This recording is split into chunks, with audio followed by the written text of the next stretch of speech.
Miša Antulek večeras nam se predstavlja sa svojim najnovijim ciklusom. To je ciklus pod nazivom Preobražaj u kojem je vidljiva osnova njegovog likovnog rada.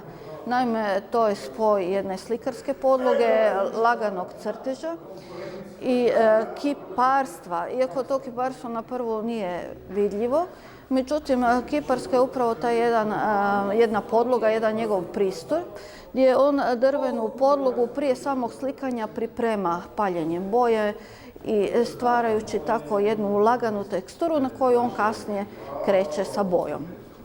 Ovaj ciklus možda više zadire u apstrakciju, iako je prisutan taj jedan crtež kukaca, neobičnih bizarnih bića, koja se ističu svojim tankim nogama, ticalama, krilima, ali također nose elemente čovjeka. I upravo to čini njegovu poveznicu sa tim jednim narativnim karakterom njegovog slikarstva kakav je on radio u prijašnjim ciklusima. Ta njegova bića su u osnovi začuđujuća, na granici realnosti i snova i prodiru jednu paralelnu stvarnost.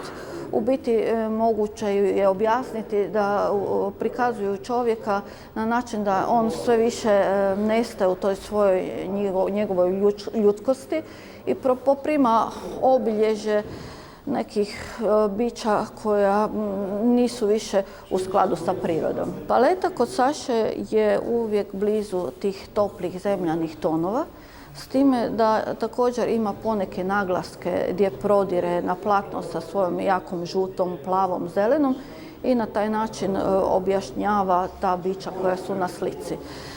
Bića koja stavlja na sliku uvijek su kao u nekom položaju, ona kreću, gmižu, skaču i kao da žele izaći sa tih platna, tako da ostaje dosta tih površina koje su prazne, a koje ujedno i nose kompoziciju.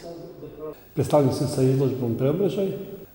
Te radovi su nastali u 2 godine, ima ih 10-ak, više možda koji, nisam točno brojio.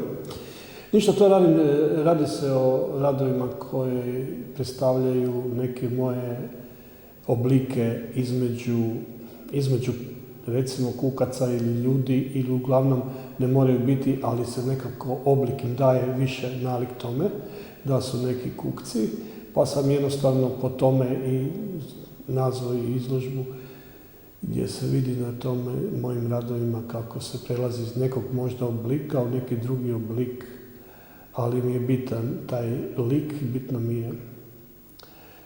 je taj oblik. Znači, od kad radim, crtež mi je očigledno bitan i ne odlazim od njega nikako. Crtež mi je bitan i njemu se najbolje i osjećam biti.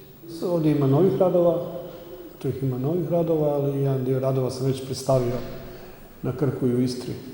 Pa ništa, ovo tu se nastavlja, to mi je super priča, jednostavno je i to uopće nema dvojbe, tu ću nastaviti, a osim toga sve drugo isto radim slikovnice, radim sve što mi ljudi znaju i to isto nastavljam tu priču koja me isto veseli i raduje i sve to i ljubav prema tome vjerovatno.